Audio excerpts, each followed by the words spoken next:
Kenji photographed forgotten shrines for a regional history magazine. His newest assignment led toward Mount Kurobane before Oban.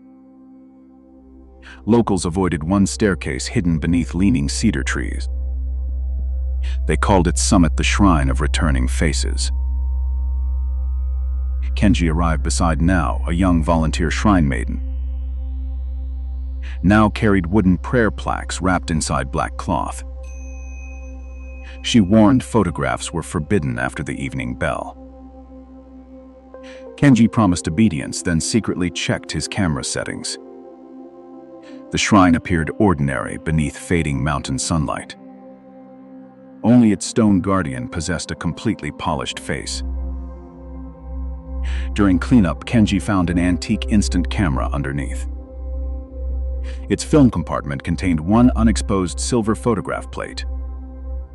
Nao recognized the camera from a missing pilgrimage group. Those visitors vanished during Oban storms 30 years ago. Kenji aimed toward the courtyard before Nao stopped him. The shutter clicked despite nobody touching its rusted button. A photograph emerged showing Kenji and Nao without faces. Their clothing appeared clear, but heads remained pale circles.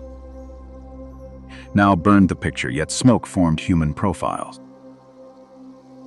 From the worship hall, someone began sweeping empty floors. An elderly priest named Sojin returned carrying sealed albums. He blamed Kenji for waking the shrine's unfinished procession. Every Oban, faceless visitors searched photographs for borrowed identities. Usually the evening bell kept them inside old albums. Kenji's shutter had opened a path before sunset. Sojin ordered every camera locked inside the purification storehouse. Kenji checked his digital files and found changing portraits. Faces vanished chronologically from photographs taken that entire week. His editor's face disappeared first, then neighboring shopkeepers followed. Whenever an image emptied, Kenji forgot something about them. Nao showed him prayer plaques bearing carefully painted faces. Families offered portraits when loved ones died without photographs. The shrine preserved those faces until descendants remembered stories. Recently, plaques had been stolen from the locked archive. Sojin suspected a collector purchasing cursed folk artifacts online. Kenji noticed mud tracks leading behind the worship hall. They followed them toward a collapsed photography studio underground. Broken frames covered walls like hundreds of narrow windows. Inside each frame, faceless people waited beneath paper umbrellas. One girl possessed eyes but lacked every other feature. The girl introduced herself as Emi through written gestures. Her voice disappeared when someone stole her memorial photograph. Nao remembered Emi from a village drowning decades earlier. Emi guided them toward shelves filled with blank albums. Kenji found stolen prayer plaques packed inside shipping crates. Each crate carried Sojin's private temple seal underneath. Nao confronted him, but the priest denied selling anything. His shadow detached and continued stamping invisible documents nearby. The shadow wore a photographer's vest from decades earlier. Kenji realized Sojin belonged to the vanished pilgrimage group. Sojin confessed he survived by exchanging his face then. During the storm, faceless spirits surrounded the trapped pilgrims. The shrine offered escape if someone surrendered remembered identities. Sojin sacrificed every companion's portrait and returned alone afterward. He later became priest, guarding evidence inside sealed albums. Age weakened him and the borrowed face began fading. He sold plaques, hoping fresh identities would preserve himself.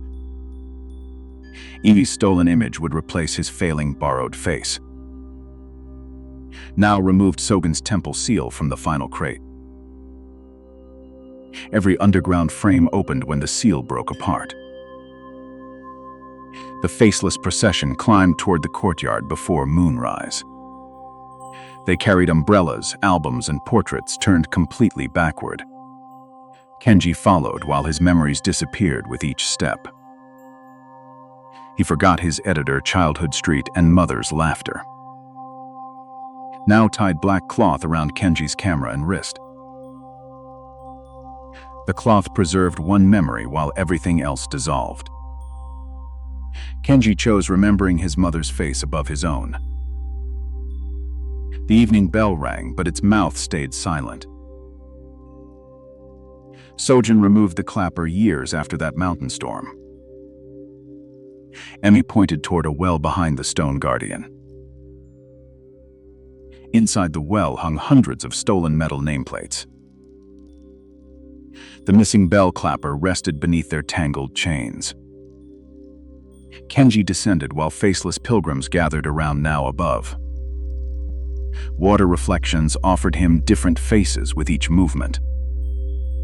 One reflection showed Sojin smiling through Kenji's current features. Kenji closed his eyes and followed Emi's silent tapping. He recovered the clapper, but the well began filling. Forgotten voices rose with water, demanding their photographs back. Now lowered the black cloth, pulling Kenji toward daylight. They reached the courtyard as the procession entered worship. Sojin blocked the bell tower wearing Emi's stolen face. He claimed returning every identity would erase him completely. Now answered that borrowed remembrance was never true survival. Kenji loaded the silver plate into the antique camera. He photographed the procession together beneath the moonlit bell. The flash revealed every original face for 1 second. Kenji memorized their expressions before the plate turned black. Emi appeared smiling beside her reunited drowned family. Now struck the restored bell while Kenji named them. Each chime returned one face into its rightful portrait. Sojin's borrowed features cracked like paint beneath summer rain. His original elderly face appeared, frightened but finally recognizable. The procession surrounded him without anger or violent movement. They simply waited until Sojin spoke every sacrificed name. He recited them slowly while dawn brightened cedar branches. With each name, one missing pilgrim entered the album. Emi returned borrowed eyes and regained her entire face. The final chime sealed the underground studio before sunrise. Kenji awakened beside the staircase holding one black photograph. It showed the shrine empty except for Sojin kneeling. Authorities recovered stolen plaques from collectors across several prefectures, now restored each portrait besides surviving family histories. Sojin confessed fraud, theft, and the pilgrimage disappearance publicly. No bodies were found beneath the collapsed mountain studio. However, every returned album gained one additional group photograph. Kenji's missing memories gradually returned during the following weeks. He recognized his editor and remembered mother's favorite song. Yet mirrors sometimes failed to reflect his own features. The black cloth remained tied around his camera handle. Emi's restored plaque watched from the rebuilt memorial wall. Months later, Kenji published the shrine investigation without photographs. Readers sent letters describing faces vanishing from family albums. Every report involved images copied from Kenji's magazine website. He checked the article and found one hidden thumbnail. The thumbnail showed the moonlit procession facing his camera. Kenji had never uploaded or developed that silver plate. Now every pilgrim possessed a face except one photographer. The faceless photographer wore Kenji's vest carrying black cloth. Now called, saying the evening bell had rung itself. Kenji's reflection smiled before his real face could move. Setagaya, The Killer Who Stayed. Tokyo, December 30th, 2000. The new year was only one day away. In Setagaya, the Miyazawa family returned from an ordinary shopping trip.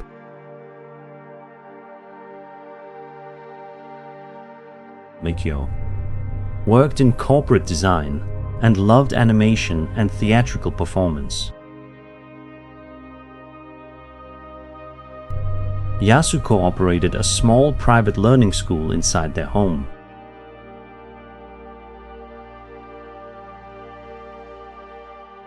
Eight-year-old Nina enjoyed piano music and attending ballet lessons. 6-year-old Rei attended a public kindergarten in the Setagaya neighborhood.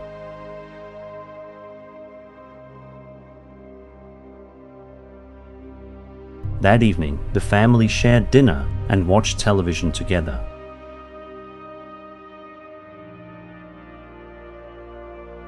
Outside, Soshigaya Park becomes silent and almost completely deserted. Because of the park expansion, only 4 houses remained in the area.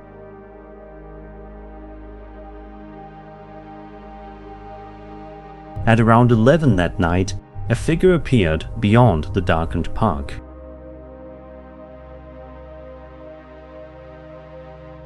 No camera recorded his face or the exact path that he followed.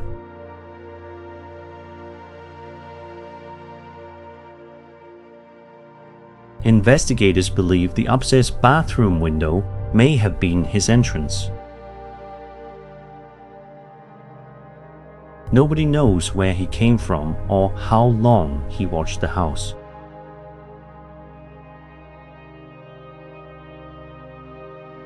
Inside, the lights remained on and the television continued playing.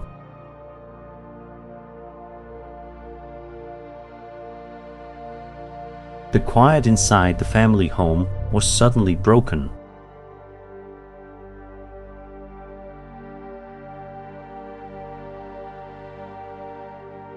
What happened next could only be reconstructed from the evidence left behind.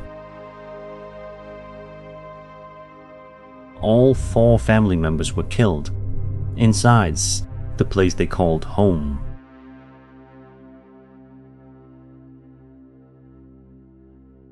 Most disturbingly, the intruder did not immediately flee from the house.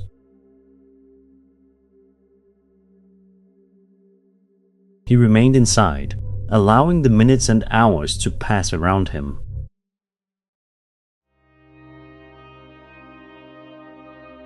Those unexplained hours transformed the crime into an especially haunting mystery. On December 31st, relatives were unable to contact the family.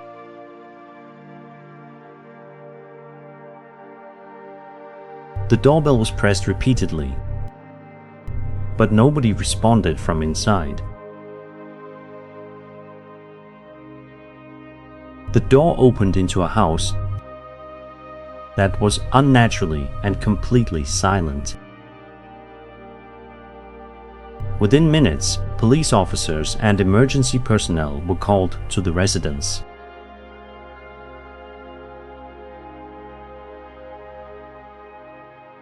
The area was sealed while the rest of Tokyo prepared for celebration.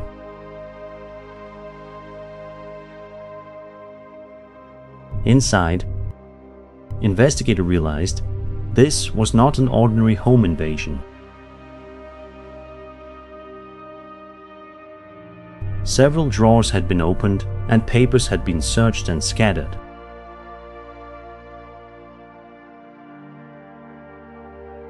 Yet, several valuable possessions remained untouched inside the residence.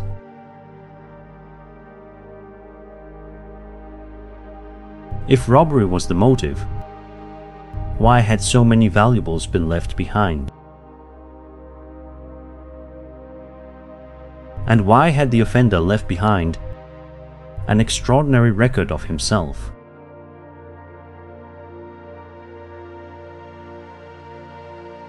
Evidence indicated that the intruder used several objects inside the family home.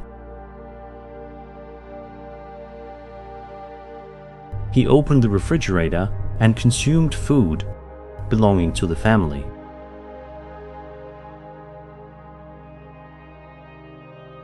He also used Mikio's computer after the family had been attacked.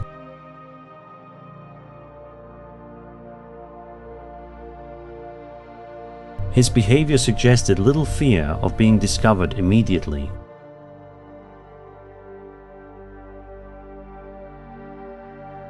The intruder appears to have treated injuries sustained on his own hands.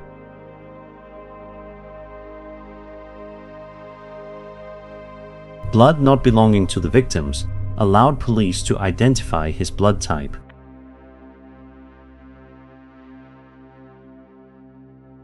The offender's fingerprints and genetic material were also recovered from the scene.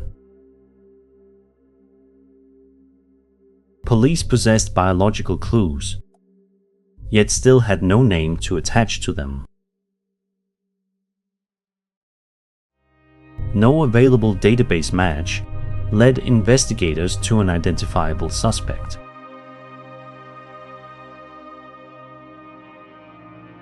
A man who left DNA, fingerprints and clothing still vanished without a trace. At the scene, police found a black AirTag jacket left behind.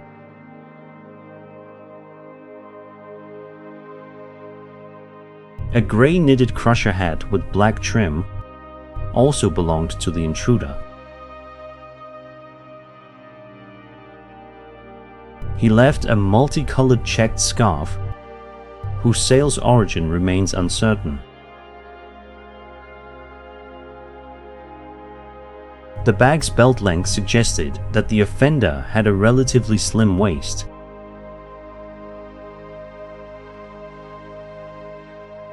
The bag's belt length suggested that the offender had a relatively slim waist. Schlesinger shoes left footprints corresponding to approximately 27.5 centimeters. That shoe model was manufactured in South Korea and was uncommon in Japan.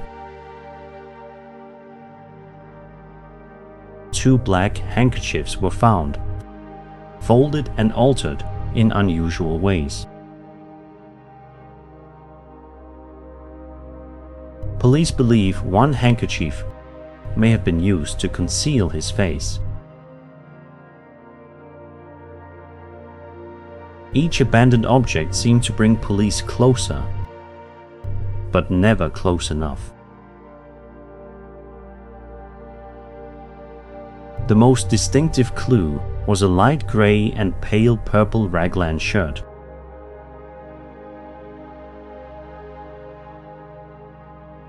Only 130 shirts of that type were sold throughout Japan. Only 10 were sold through 4 stores located within the Tokyo area.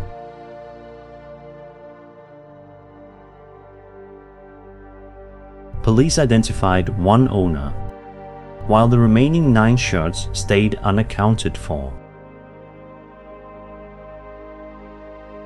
Receipts and retail records from the year 2000 were far from complete.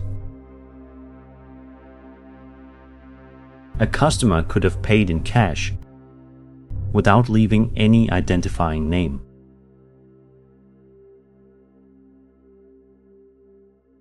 The shirt was exceptionally rare, yet its owner could not be identified.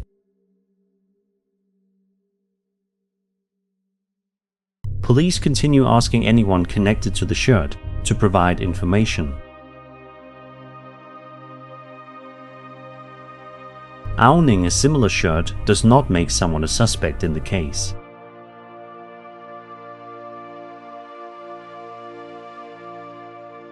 Finding the remaining 9 could narrow the path leading toward the offender. Based on his clothing, Police believe the offender was relatively young.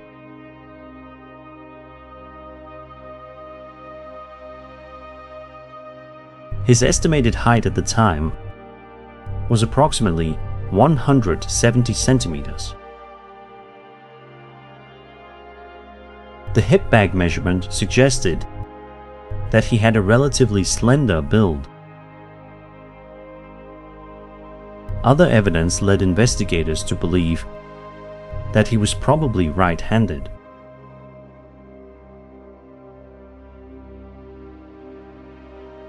The offender's blood recovered at the scene was identified as type A.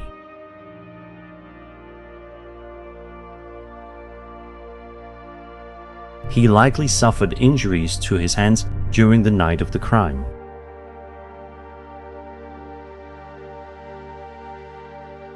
Police searched for people treated for unusual injuries after that night.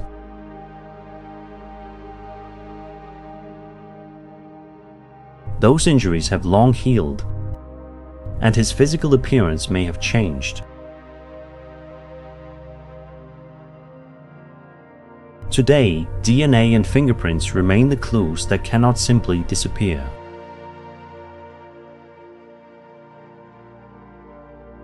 Police built a physical profile, but the most important detail remained missing: identity. The investigation became one of the largest criminal inquiries in modern Japan. Thousands of public tips were examined across years of continuous investigation. Former residents near the park were questioned about that winter night.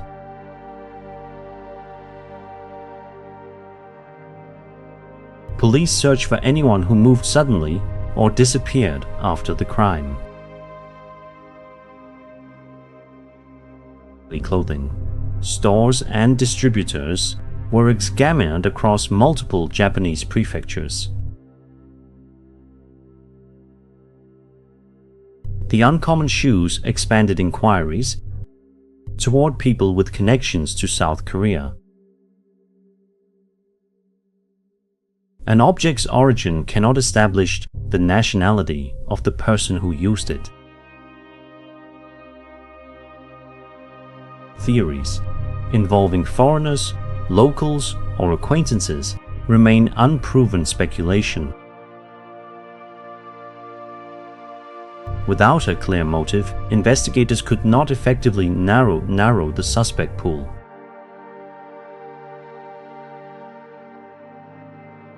The more evidence accumulated, the central question became increasingly difficult to answer.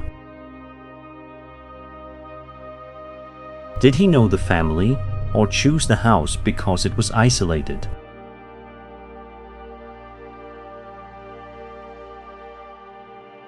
Did he enter through the window or was he allowed through a door?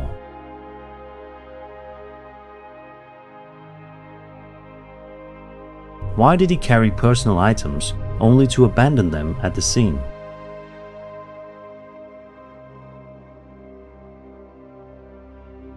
Was he panic careless or deliberately creating misleading evidence?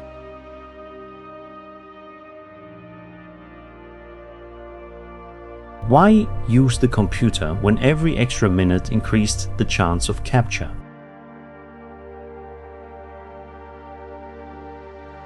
Did he know nobody would arrive, or did he simply not care?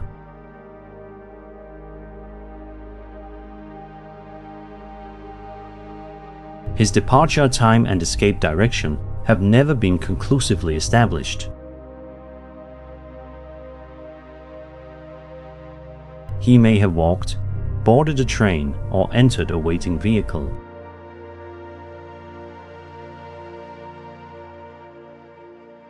There is no confession, direct eyewitness, or confirmed explanation for the motive. The case contains thousands of small answers, but lacks the one that matters.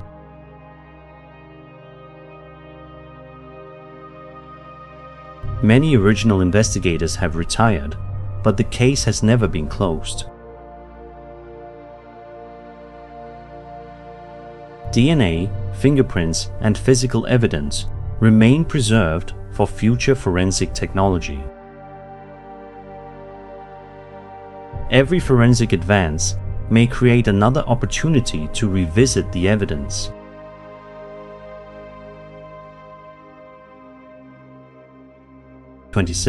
Tokyo Police continued publicly requesting information from anyone who remembers. A reward of up to 20 million yen remains available for valuable information. Someone who remembers the shirt, shoes, or a stranger may hold the final clue.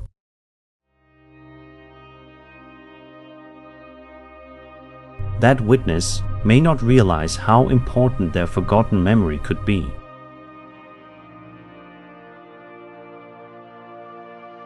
For the relatives, this is not a mystery, but decades spent waiting for justice. The killer left Setagaya, but his physical traces remain in police custody.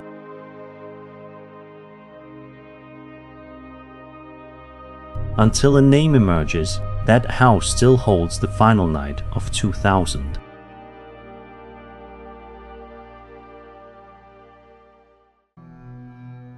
Apartment 7B was found locked from inside on a rainy Monday. Its tenant, Kenzo Mori, lay dead beside the small dining table. There were no wounds, no broken locks, and no intruder's trace.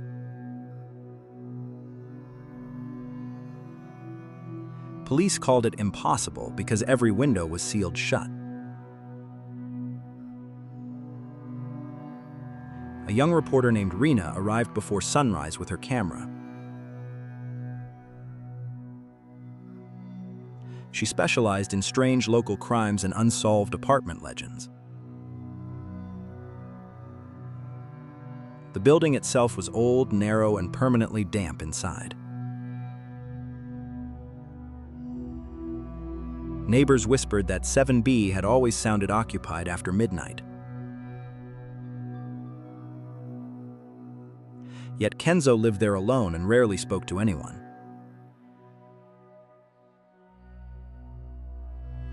Rina interviewed the residents while detectives photographed the tiny room. Everyone repeated the same detail: the body moved each night.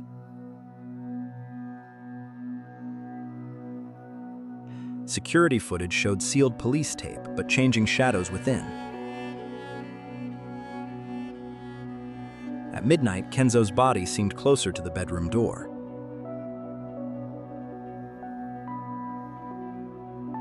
By dawn, it faced the window, though nobody entered inside.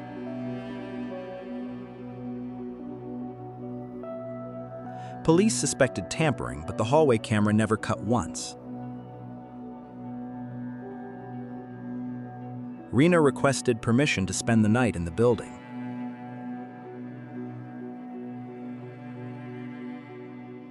Her editor agreed, hoping for either fraud or something unbelievable. Across from 7B, apartment 7A had been vacant for years. The landlord reluctantly gave Rina a key and one warning.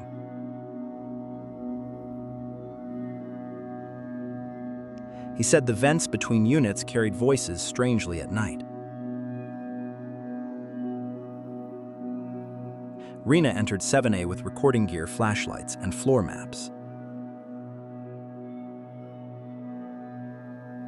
The apartment smelled stale, as though nobody breathed there anymore.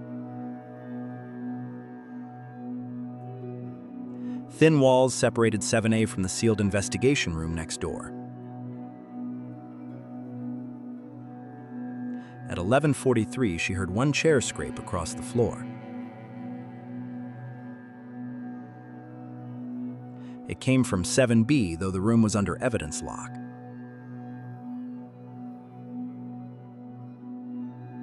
Rena pressed her ear to the wall and heard breathing.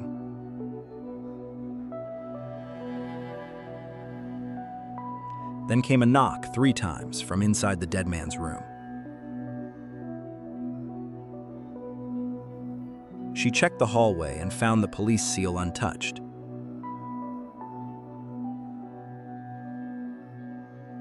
Detectives returned briefly, confirmed everything secure, then left again frustrated. Rena noticed a vent grill high near the kitchen ceiling. Old building plans revealed air shafts running between every apartment. One shaft ended in a maintenance crawl space behind 7B's walls. Crawling there required removing rusted screws and squeezing through plaster dust. Rena entered after midnight, dragging her small camera behind her. The shaft carried whispers, but none sounded like ordinary speech. From a crack, she saw 7B's table and taped floor.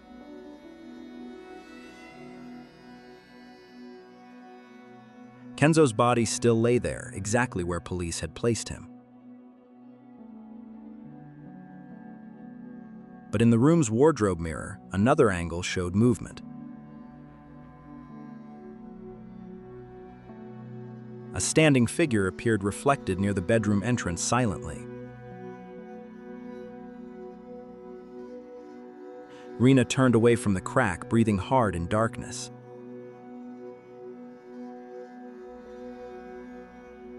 The shaft walls were scratched with names and apartment numbers. One name matched a missing child from 20 years earlier.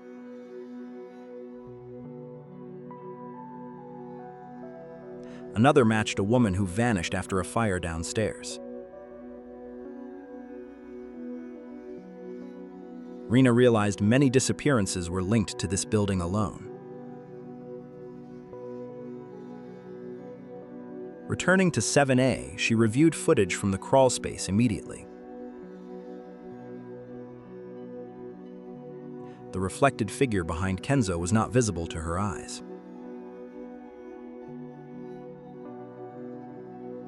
Only the camera had captured its outline near the mirror.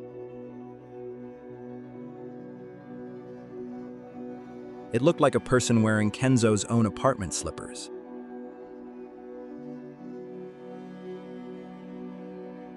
Rena investigated old tenant records stored in the basement office. Several units, including 7B, once belonged to one family.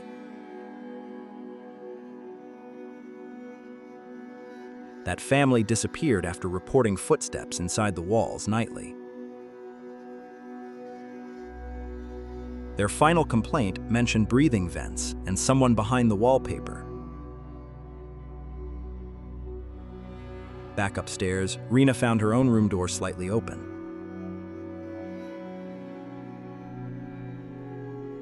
Inside 7A, her recorder was playing while nobody stood nearby.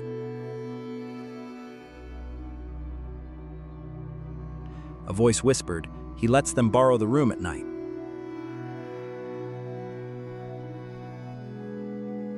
Rena traced the sound to the shared vent above the sink.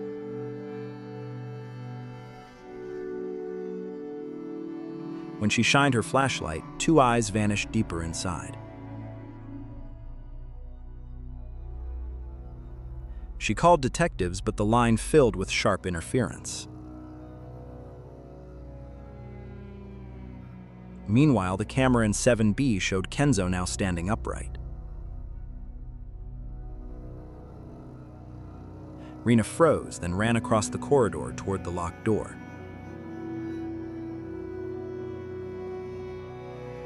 The police seal remained unbroken, yet footsteps sounded inside clearly.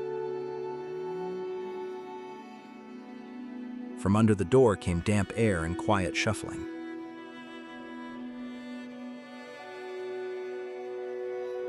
She peered through the keyhole and saw the room empty.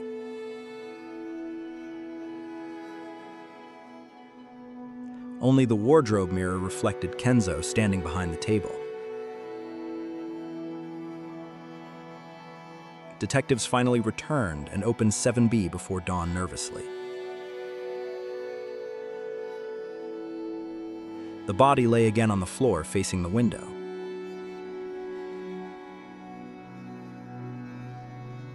Rena showed them the footage, but one clip was missing.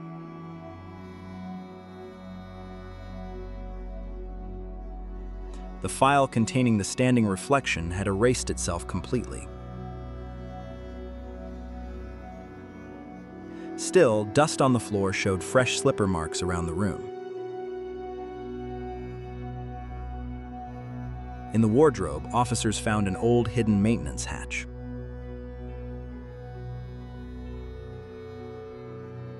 It connected to wall cavities large enough for someone to crouch.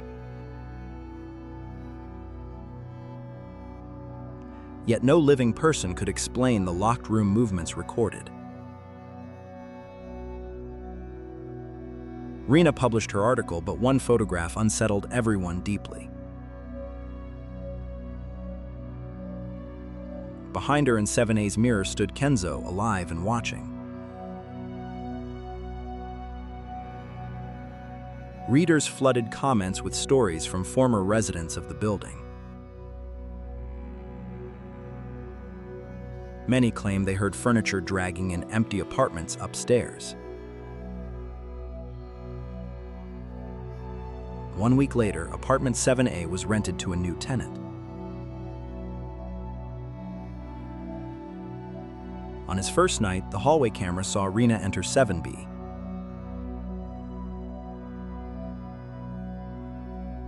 She had not visited the building again and was home asleep.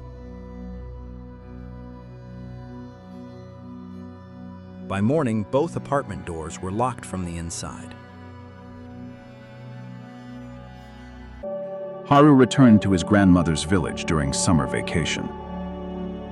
Rice fields shimmered beneath heat waves and cicada songs. His sister Aya drove while grandmother Fumiko waited outside. Fumiko tied white thread around both children's wrists immediately. She warned them never to answer distant laughing sounds. Haru assumed the warning belonged to another village superstition. That evening, a low voice echoed beyond the fields. It repeated 2 soft syllables between the rustling stalks. Aya heard nothing, but Haru watched something rise. A pale hat floated higher than every scarecrow nearby. A towering woman stepped between the moonlit rice rows. Her white dress never touched mud or bending plants. She covered her face beneath an enormous summer hat. Each quiet laugh made nearby utility poles tremble slightly. Haru froze when she turned directly toward him. Fumiko dragged him indoors and locked every wooden shutter. She covered mirrors using newspapers printed with temple prayers. Aya demanded answers while the tall shadow crossed windows. Fumiko said Haru had been noticed before sunset. Once noticed, no locked door could protect him forever. The family prepared a sealed room beside the altar. Salt bowls guarded corners while candles burned without smoke. Haru entered carrying water, food, and one handbell. Fumiko instructed him never to open the door alone. 3 monks arrived before midnight wearing straw traveling coats. They placed cedar boxes around the sealed room's foundation. Each box contained hair from an earlier missing child. Aya recognized one braid from their vanished cousin Natsumi. Fumiko admitted Natsumi disappeared during Aya's childhood summer. Nobody had spoken her name since that terrible night. Outside, the tall woman circled the house without footsteps. Her hat brushed upstairs windows despite the locked gate. She called using Mother's voice, asking Haru for help. Haru squeezed the handbell but refused answering the call. The voice changed into Aya's frightened crying from outside. Yet Aya remained seated beside Fumiko in the hallway. One monk whispered that imitation meant the barrier weakened. Another discovered white thread unraveling around Haru's wrist. The final monk vanished while checking the northern shutter. His straw coat returned folded beneath Haru's door. At dawn, the woman retreated beyond the rice fields. The family found enormous footprints ending beside Natsumi's memorial. Each footprint contained water reflecting an unfamiliar summer sky. Aya photographed them, but every image showed Haru alone. Fumiko burned the photographs before their reflections moved further. She revealed the woman once guarded abandoned village children. During famine, families left unwanted daughters beside roadside shrines. The guardian grew taller while carrying their unanswered grief. Later, villagers feared her and erased the shrine completely. Natsumi had found its buried bell beneath the fields. Ringing that bell invited the guardian to choose someone. Natsumi rang it while playing with Aya years earlier. Aya lied afterward, claiming Natsumi wandered away alone. The family's silence chained Natsumi's memory to the woman. Now Haru carried the same face their cousin remembered. Aya broke down, confessing everything before the household altar. The confession made one covered mirror crack downwards sharply. Inside the crack, Natsumi stood beneath the giant hat. She pointed toward the old irrigation path beyond town. Fumiko realized the buried shrine still existed underground. They left before sunset, carrying bells, thread, and lanterns. The monks refused joining after losing their companion overnight. Aya guided Haru through paddies where scarecrows faced backwards.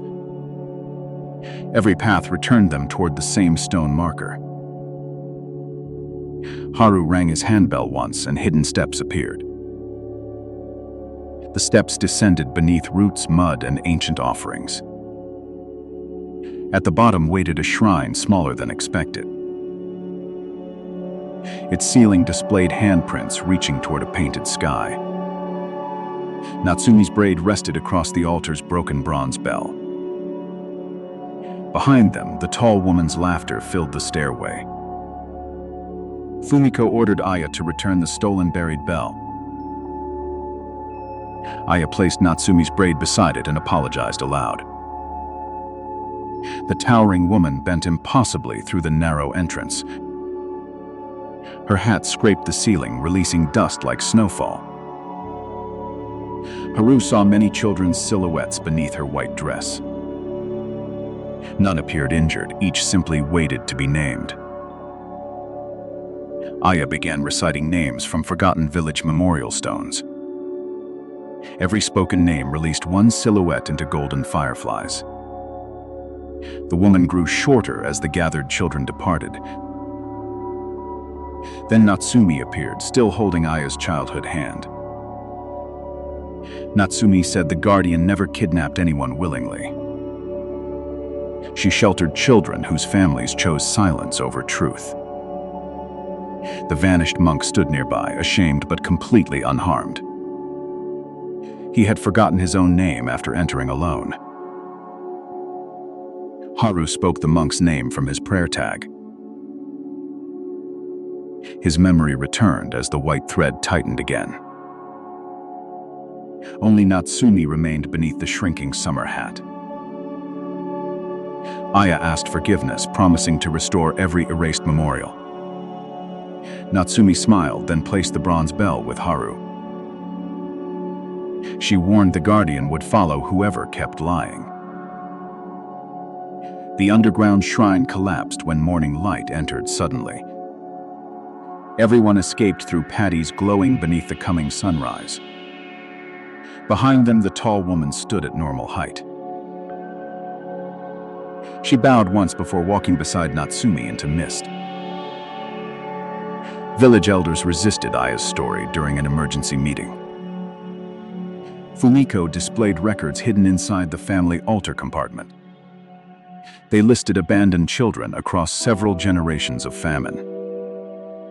The village restored their names beside the rebuilt shrine. Aya publicly admitted causing Natsumi's disappearance through frightened silence. Haru rang the bronze bell during the memorial ceremony. For months, the rice fields remained peaceful after sunset. No towering hat appeared above the swaying summer stalk. The missing monk returned home, remembering every forgotten prayer. Aya placed Natsumi's photograph beside the village memorial register. This time, the picture showed both girls holding hands. Fumiko removed white thread from Haru's wrist during autumn. She said remembered grief no longer needed a guardian. Haru kept the bronze bell locked inside his desk. It never rang except during nights of heavy heat. Each ringing sounded closer than the previous summer night. 1 year later, Haru returned for another vacation. New houses covered parts of the restored rice fields. Construction workers had moved the memorial stones without permission. Several names were missing from the rebuilt wooden tablets. At sunset, cicadas stopped while utility poles trembled again. Haru saw the pale hat beyond the newest rooftops. The woman now towered higher than before, carrying shadows. Beside her stood Natsumi, pointing toward Haru's house. The bronze bell began ringing inside his locked suitcase. This time, Aya answered the distant laugh before Haru. By daylight, Inunaki Tunnel looked abandoned, silent, and almost harmless. At night, local drivers claimed the tunnel swallowed voices, headlights, and directions. 4 university friends decided to film the place during a summer storm. Mika laughed the loudest, even while gripping her phone too tightly. The warning sign near the road had been scratched beyond recognition. No streetlights remained, only wet trees leaning toward the narrow tunnel mouth. Their car stopped outside, and the rain grew louder on the roof.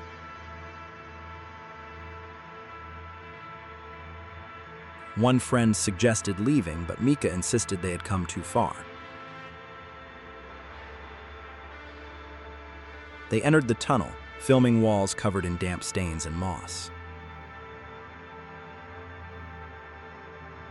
Their footsteps echoed strangely, as if another group walked behind them. Mika heard a girl whisper her name, though nobody stood nearby.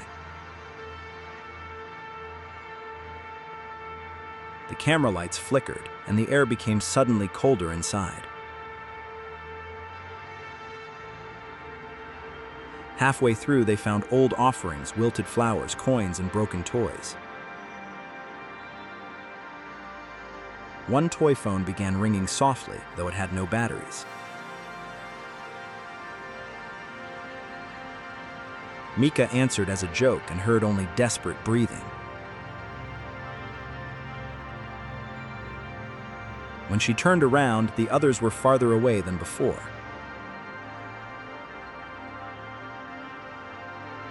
She ran toward them, but the tunnel seemed much longer now.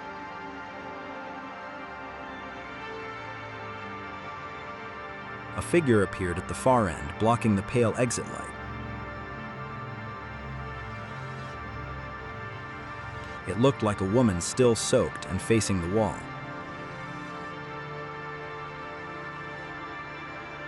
Mika called to her friends, but their voices sounded muffled and distant.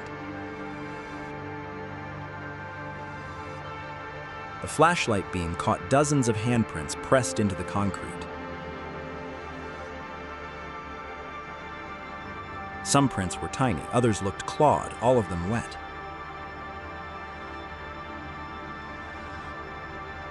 Then the car horn screamed outside, long, broken, and terrified. Mika sprinted out, but emerged alone into the rain and mud. The car remained parked, doors open, cameras dropped, friends nowhere visible. Police searched the forest until dawn, finding no trace of anyone. 3 days later, Mika walked home barefoot, pale, and completely silent. Her mother embraced her, but Mika did not return the gesture.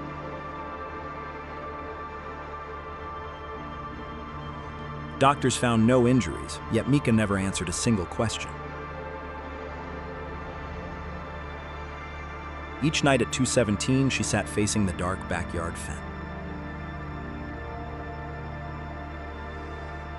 She seemed to listen as if someone whispered from beyond it.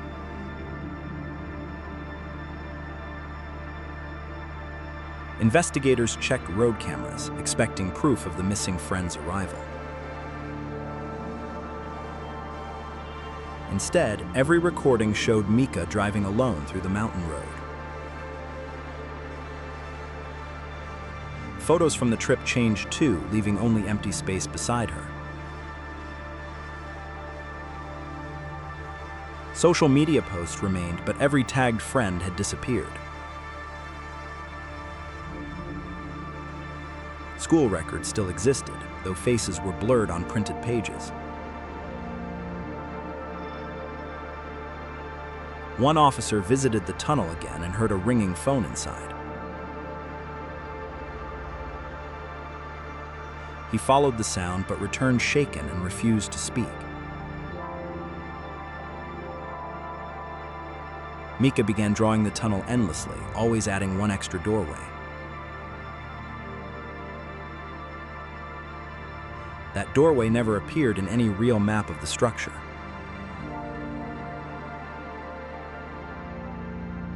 Her mother found muddy footprints leading from Mika's room to the yard. They were smaller than Mika's feet and ended at the fence.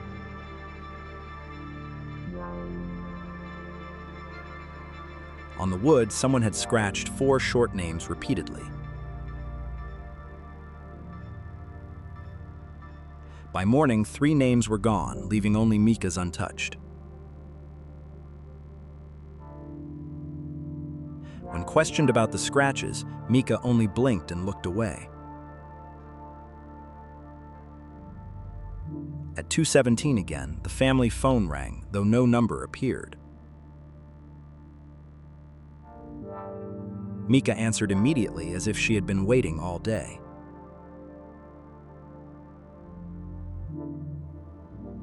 From the receiver came tunnel echoes, dripping water and familiar laughter. For the first time, Mika smiled, but not like herself.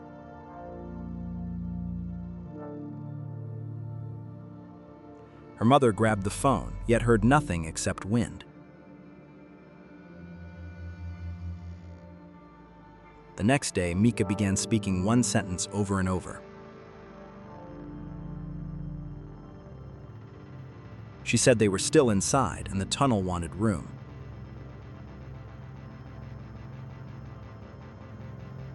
Police reopened the case and returned underground with stronger lights. Near the deepest section, they found 4 old-school bracelets together. 3 belonged to the missing friends, 1 still carried Mika's name. Yet Mika was at home, sitting motionless before the backyard fence. The tunnel report listed the bracelets as impossible evidence, then vanished. That evening, Mika's reflection remained smiling after she stopped smiling. Her mother saw it first in the kitchen window at dusk.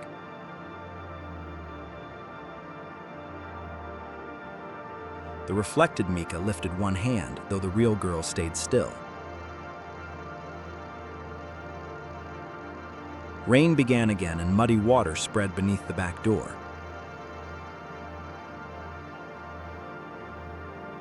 When her father checked outside, he found no footprints this time. Instead, he heard 4 sets of footsteps circling the house slowly. Every room light flickered when Mika looked toward the hallway mirror. In the mirror, 3 soaked figures stood behind her shoulder.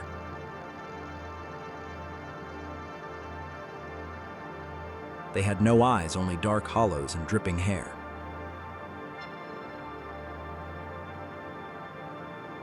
Mika whispered their names, then pressed her forehead to the glass.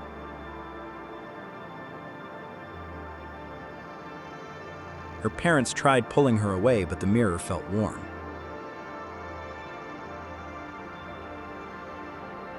A school counselor visited and recognized one figure from an old yearbook. That student had disappeared near Inunaki Tunnel 20 years earlier. The counselor then noticed another figure wearing the same bracelet style. Mika finally wrote a note, because speaking seemed suddenly difficult. It read, "They let me leave because I brought the door home."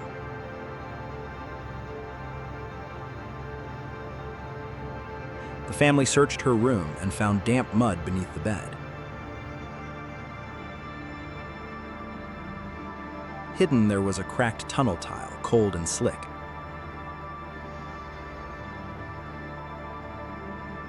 At 2:17 that night, the house phones rang together upstairs. Mika stood before the hallway mirror and touched the glass again.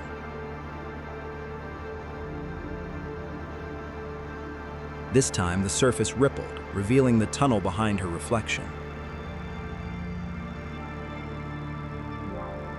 3 missing friends waited inside, smiling the same borrowed smile. Mika stepped forward, while her reflection stepped backward into darkness. O boarded Tokyo's final train after another exhausting shift. Rain streaked windows while fluorescent lights hummed overhead softly. Only 3 passengers remained inside the unusually silent carriage. Each stranger faced forward, holding identical black umbrellas tightly. The route display flickered between stations Aoi recognized immediately. Then every familiar name vanished beneath crawling white static. Her phone showed midnight despite several passing minutes already. A recorded announcement repeated the same station twice calmly. Nobody reacted when the train skipped her usual stop.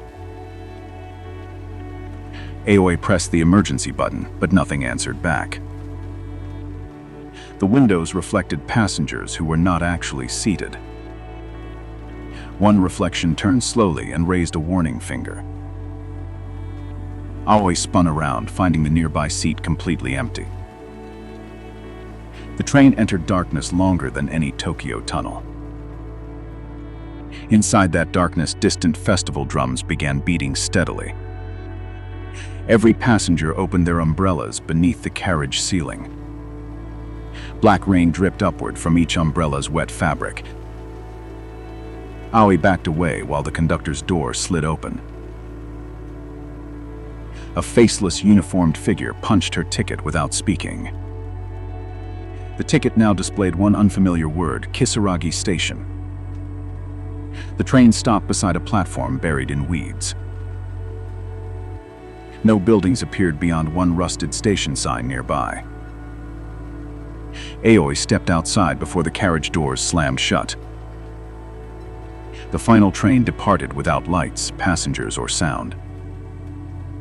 Her phone recovered signal, but displayed tomorrow's date strangely.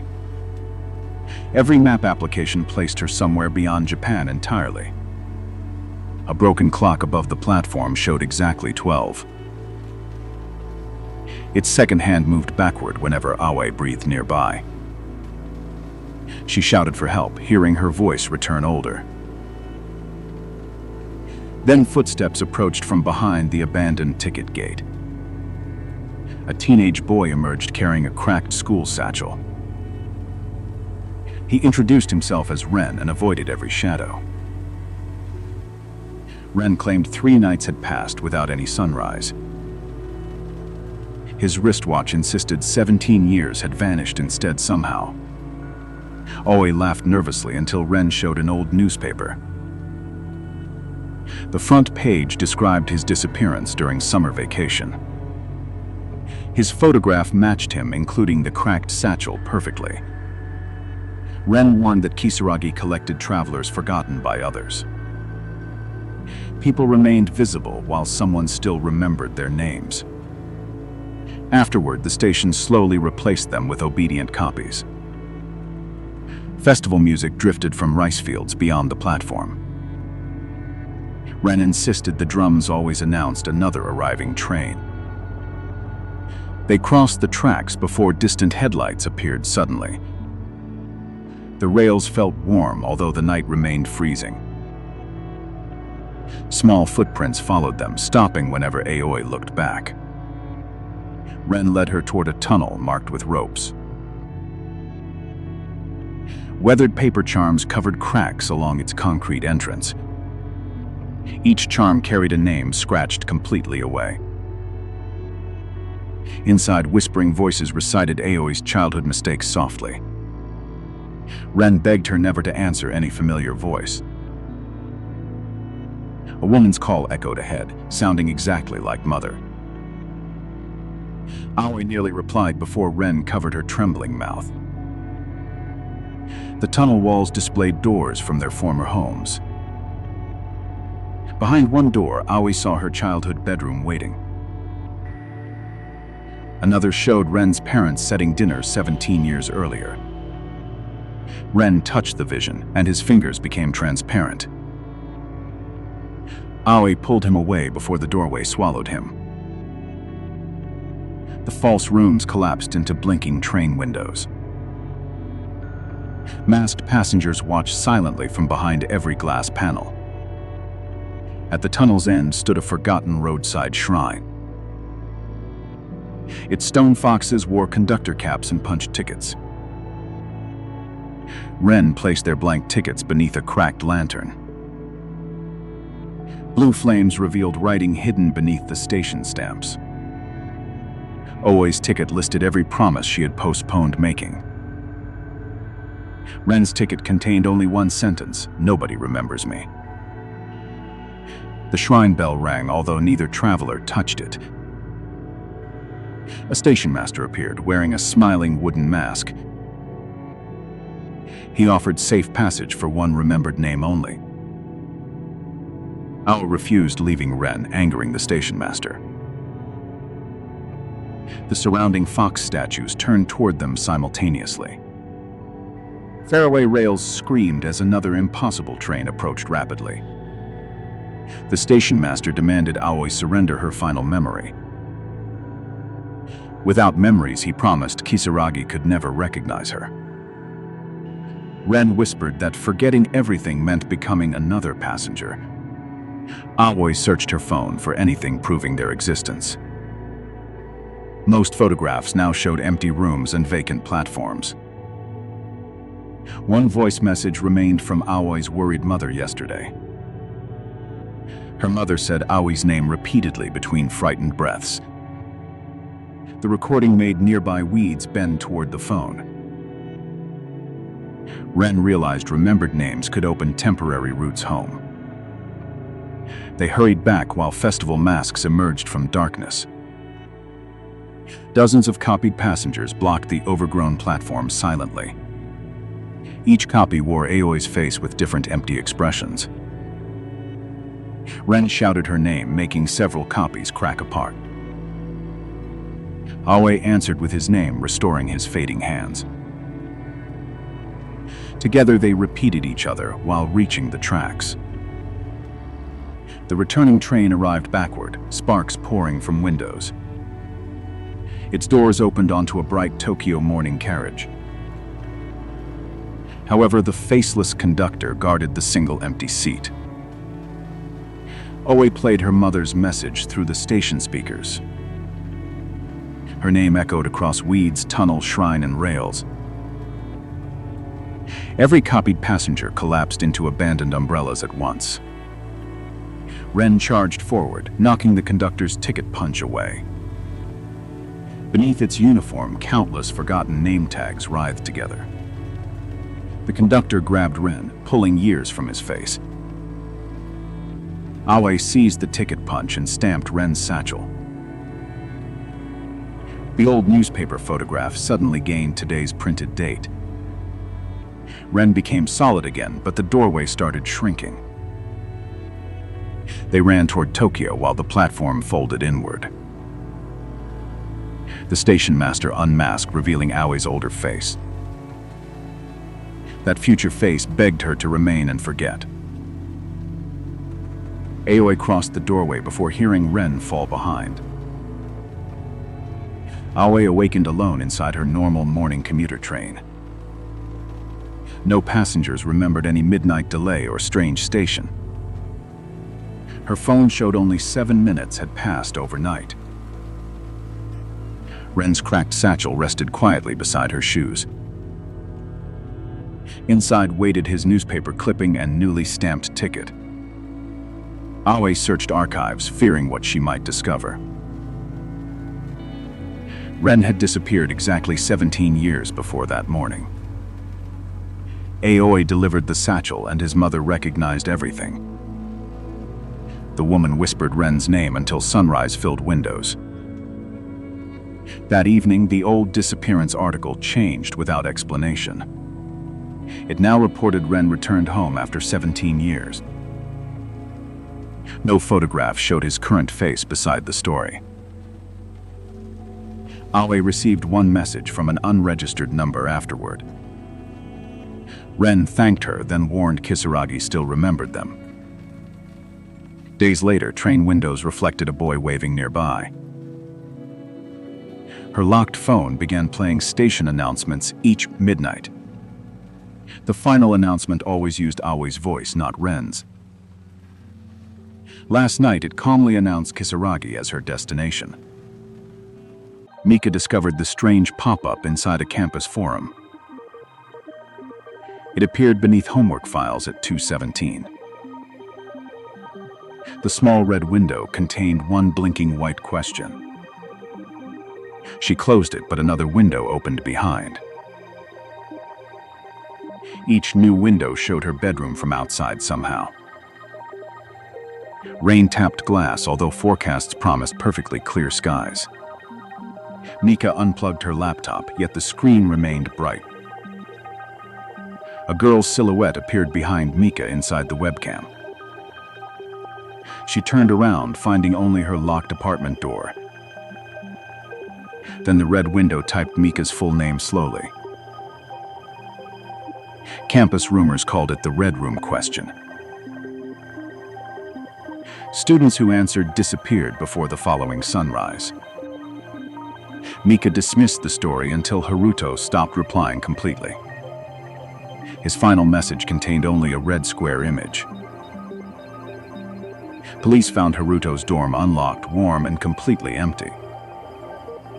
Every mirror inside reflected a narrow crimson classroom. Mika visited the computer club searching for archived messages. Old terminals booted themselves when she entered alone. Each monitor displayed Haruto seated inside another room. He pressed silently against glass that did not exist. Mika tried calling him through the dormant club microphone. Haruto heard her and pointed toward the ceiling camera. The camera lens leaked red light across dusty desks. A hidden folder appeared, dated 19 years earlier. It contained recordings from the university's demolished music annex. One video showed children rehearsing during a nighttime blackout. A fire alarm flashed, but no teacher returned. Among the children stood a girl wearing red. She stared directly through the recording toward Mika. The pop-up opened again, asking whether Mika remembered Yui. Mika searched yearbooks and found Yui Nakamori missing.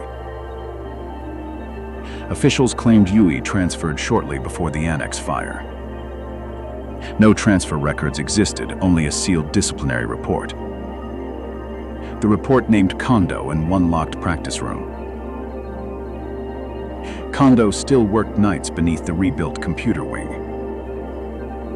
He denied knowing Yui, yet dropped his master key.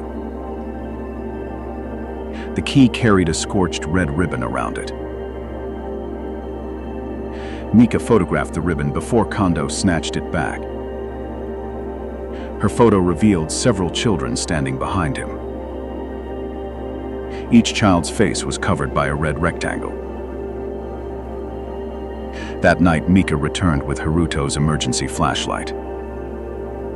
All campus doors locked automatically at 2:17. The computer wing stretched longer than its daytime corridor. Classroom numbers repeated while exit signs pointed inward.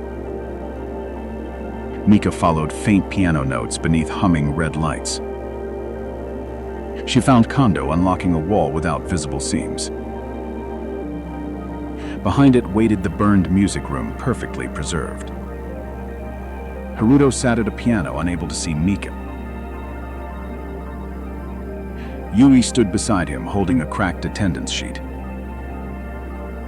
Every missing student's name appeared beneath hers in red. Mika entered, and the wall sealed immediately behind. The room contained no windows, doors, or usable shadows. Haruto played one note whenever the pop-up blinked. Yui explained the room existed between unanswered emergency calls. During the fire, children called repeatedly from inside. Kondo silenced the alarm to hide his smoking violation. Teachers believed everyone had already left the annex.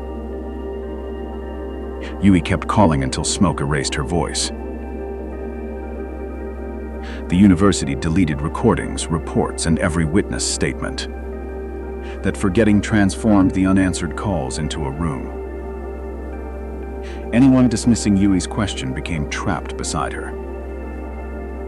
The pop-up never asked about fear, blood, or death. It asked whether forgotten people deserved to be remembered. Haruto had clicked yes, entering the room willingly. He hoped recording Yui's story could free everyone. Instead, each retelling created another red digital window. Mika noticed the attendance sheet lacked Kondo's complete name. Yui could not remember the man who locked them. Without his name, the room blamed every viewer equally. Mika realized Kondo's confession could close the cursed archive. Kondo entered through the wall carrying a fire extinguisher. He ordered Mika to delete everything before sunrise. Yui's eyes darkened and every piano key depressed. Red windows opened across walls, floor, and ceiling. Each screen showed Kondo abandoning children during the fire. He screamed that nobody could prove those recordings genuine. Mika activated the club's scheduled live stream using her phone. Thousands watched Kondo's confession appear across campus screens. Kondo lunged, but Haruto struck the final piano note. The preserved room began burning without heat or smoke. Yui handed Mika the attendance sheet as walls flickered. She asked Mika to read every child's name aloud. Each spoken name transformed one red window into daylight. Haruto regained his reflection after Mika spoke his name. Other missing students appeared behind opening classroom doors. Kondo's name finally emerged beneath the scorched red ribbon. Yui whispered at once, making the floor split. A dark corridor opened toward the real computer club. Mika dragged Haruto while digital flames followed their footsteps. Kondo remained behind, surrounded by repeating alarm lights. The wall reopened before campus generators restarted around them.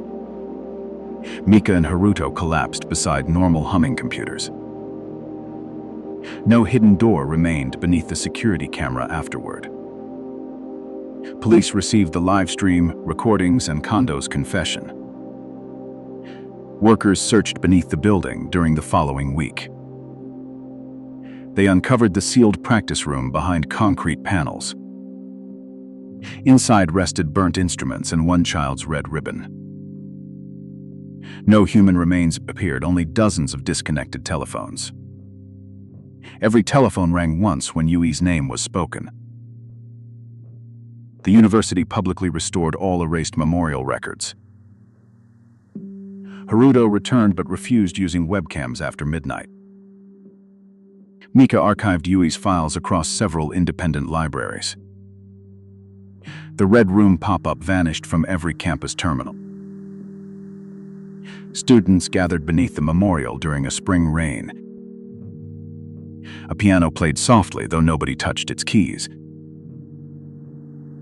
Mika believed Yui had finally left the digital room. Then Haruto found one corrupted frame inside their live stream. It showed Mika standing alone before the preserved classroom. Haruto himself appeared only as a red rectangle. Metadata claimed tomorrow's recording would begin at 2:17. Mika checked Haruto's dorm, finding his door unlocked again. His phone remained warm beside an unfinished apology message. Every mirror reflected Mika seated inside the Crimson Room. The pop-up returned on her disconnected laptop before midnight. This time, the question displayed Haruto's name, not Yui's. Mika clicked yes before another window could multiply. Her apartment lights turned red and piano music started. Across campus, Haruto awakened beside Yui's empty piano. He saw Mika behind glass, raising one warning finger. The window asked whether anyone still remembered Mika.